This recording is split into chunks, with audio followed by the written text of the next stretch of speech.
Bismillahirrahmanirrahim. Assalamualaikum warahmatullahi wabarakatuh. Waalaikumsalam warahmatullahi wabarakatuh. Innal hamdalillah nahmaduhu wa nusalli wa nusallim ala rasulil karim amma ba'd. Hadirin teman-teman seperjuangan yang dimuliakan oleh Allah Subhanahu wa taala. Dikumpulkannya lagi kita di sini bukan karena kehendak kita atau karena feeling kita karena atau udah punya rencana.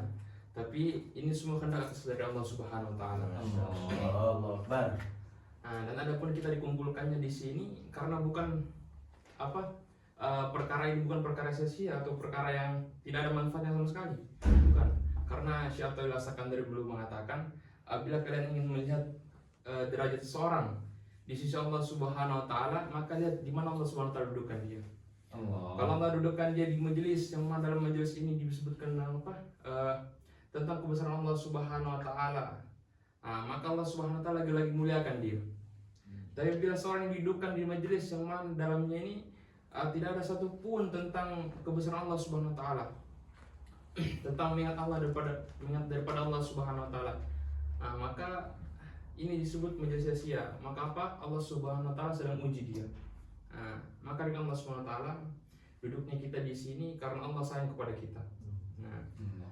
Maka hadirin Allah Subhanahu wa taala, adapun duduknya kita di sini, agenda kita hari ini yaitu muhadharah. Terbentuknya daripada muhadharah ini karena ada fikir atau riso dari teman-teman kita.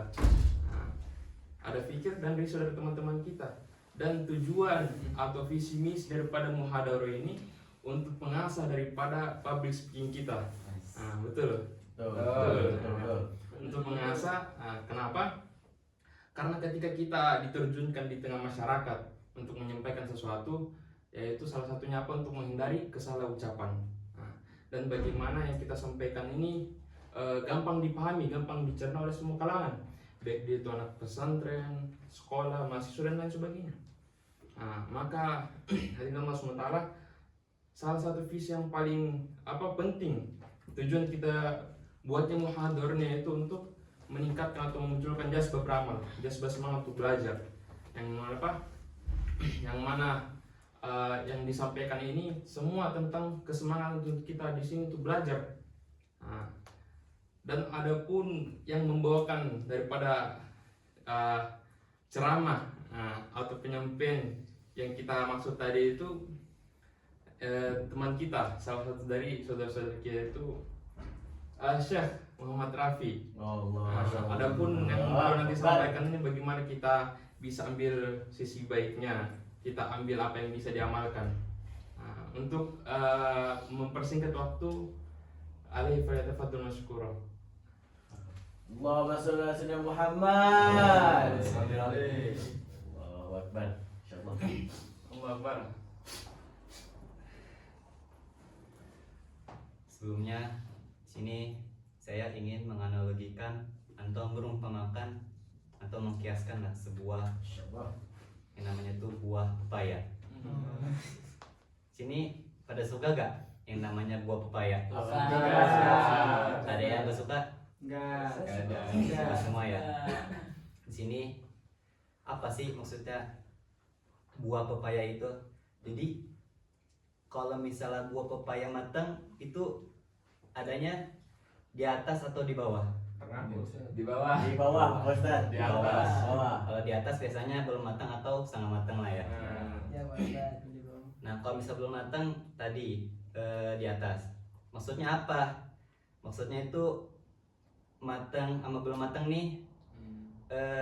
Kalian nih seperti buah pepaya yang belum matang. Bukan. Astagfirullah.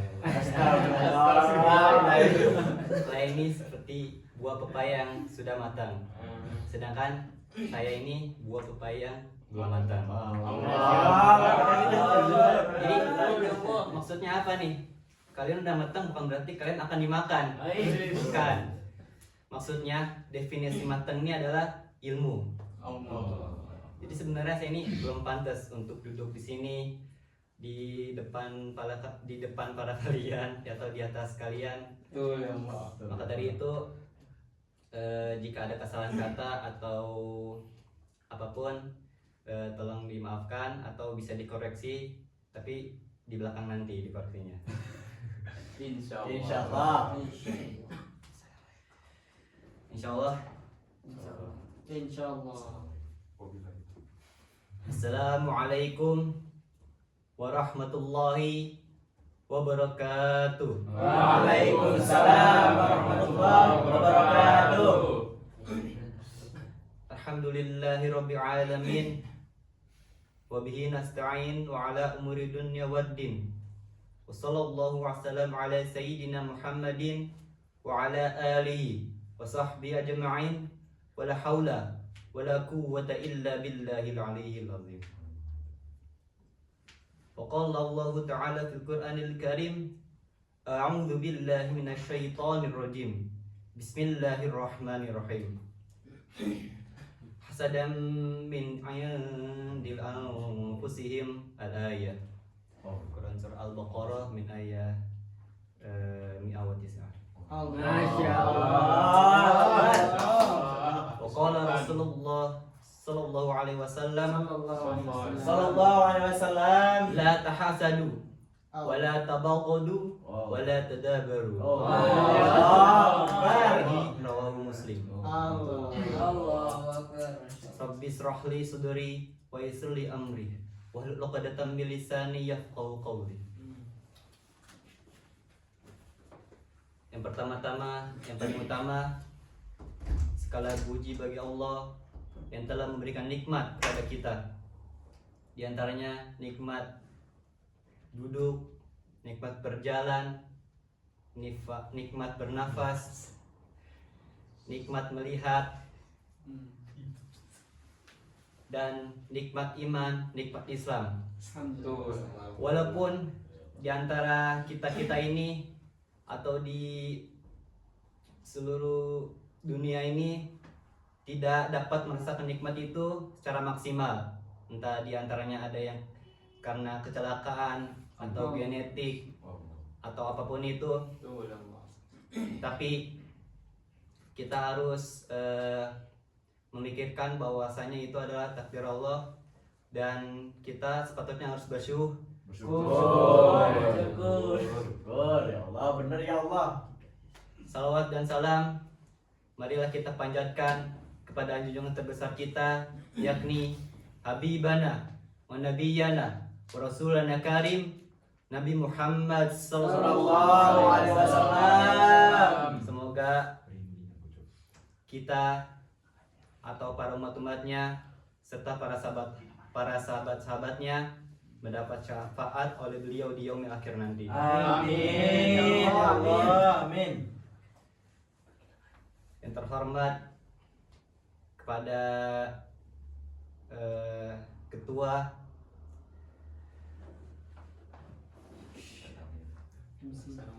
sepertinya beliau tidak ada. Syekh Amirul Mukminin LCMA selaku yang mewakilkan dari pimpinan pondok ini, yaitu Syekh Alfan yang sudah mengundang saya untuk kesini. Allahu Akbar. Dan tidak lupa juga kepada staf-staf, para panitia, media, hikmat dan lain-lain yang tidak bisa saya sebutkan satu persatu, yang sudah ikut serta memaksimalkan acara ini. Semuanya patut saya anjungi jempol. Allah. Dan tidak lupa juga para hadirin yang sudah menyempatkan waktunya untuk hadir di sini, yang sepatutnya waktu itu dia pakai untuk entah bermain, entah nongkrong, mabar, dan entah hal apapun itu. Tapi masya Allah, mereka ini, beliau-beliau ini nih menyempatkan waktunya untuk duduk di majelis kita ini. Allahu Akbar. Insya Allah walaupun acaranya kecil, pahalanya besar. Amin ya Allah, amin ya Allah.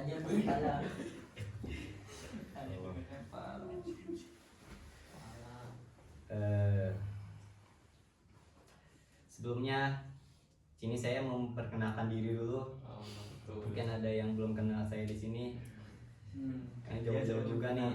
Aneh nih dari Tangerang ke sini ke Turki jauh banget. Oh, ya Allah. Barakallah ya Allah. Saya ini kalau di desa saya suka dipanggil Uar. Apa sih arti Uar tuh? Kalau misalnya di media sosial tuh atau di TV-TV atau di mana ada istilah yang namanya UAS, Ustadz Abdul Somad. Ada namanya juga tuh UA, Ustadz Adi Hidayat. Kalau aku mah Uar, Ustadz AA Rapi. Masya Allah. Takbir. Saya di desa suka dipanggil gitu, Uar, ini mah Uar gitu. Amin ya Allah. Amin. Terus saya teh mau sedikit cerita aja nih. Jadi pas di kampung saya gitu, bojo teh ngebejaan. Ada yang tahu bojo apa? Istri aku teh bejaan. Ini kok ada WA gitu. WA-nya tuh ini ada pesan dari siapa nih gitu. Pas aku cek ternyata Syekh Alpan yang punya pondok ini ngundang ke sini. Terus telepon lah ke si Syekh Alpan nih. Assalamualaikum. Waalaikumsalam kata Syekh Alpan deh. Kesini ya mau ada acara gitu. Acara di mana? Di Turki kah dia? Oh di Turki, mending jauh pisan. Cok kah dia gitu. Dikira teh Turkinya mana gitu. Ternyata di sini jauh. Terus tiketnya gimana katanya? Tiketnya insya Allah saya bayarin. Allah Akbar. Insya Allah lah. Akhirnya saya kesini gitu. Tapi ada masalahnya nih. Sebelum saya kesini itu namanya perempuan kan ya, ibu-ibu gitu. Mau ini istri saya teh ngomong ke saya, ini kok banyak yang ngomong ya. Kenapa sih kamu gitu? Kenapa kata saya teh? Itu soalnya pas saya lagi teteh lagi belanja teh ada yang ngomongin gitu, ada yang iri cenah gitu. Kenapa iri? Dengar mah berita kamu ke Turki teh udah kemana-mana gitu pada iri ke AA katanya. Ya Allah. Terus kudu kumaha tuh ya. Terus kalau misalnya kata saya mah kalau gitu mah udah biarin aja, gak usah dipikirin. Namanya setiap orang pasti punya sifat iri, pasti punya sifat yang buruk. Benar ya Bang. Terus kalau misalnya gitu ya udah biarin aja katanya.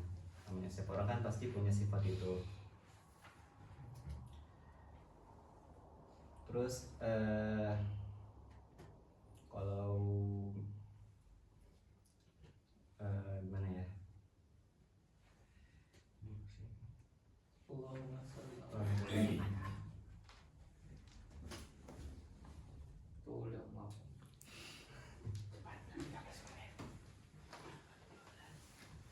Terus sifat iri ini apa namanya? Kadang kita suka bingung gitu. Apa sih bedanya iri sama dengki ini? Di perbedaan iri sama dengki ini adalah